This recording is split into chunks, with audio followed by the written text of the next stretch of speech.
телефон қайта қатыпты, интернет бітіп қалыпты, айына 6000 төлейміз, төлеп халық жалықты.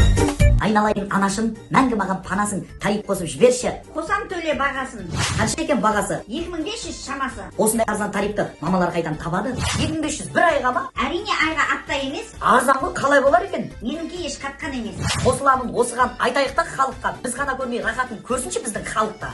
Айтсақ мақұл айтайық, көрсінші халық рахатын. Тарифке қосып беретін баланың нөмірін ағайын видео астына жазамын. Актив болса нөмерің 2500 саласың. 700 минут береді, интернет тегін аласың. Теледиба болса нөмірің 2500 саласың, 1050 минут береді, безлимит тағы аласың. Алтел болса нөмерің 2500 саласың, 1000 минут тегін береді, интернет тегін аласың. Керек болса бауырым, билайны тағы бар, тарифін айтып кетейін, ұмытпай сақтап жазып ал. 4000 теңге саласың, 700 минут аласың, интернет тегін бұғанда бұндай қайдан табасың. Бұл тарифке қосылғанның бастарында бағы бар, қосатын баланы айтайын, нөмірін сақтап жазып ал. 777 377 1000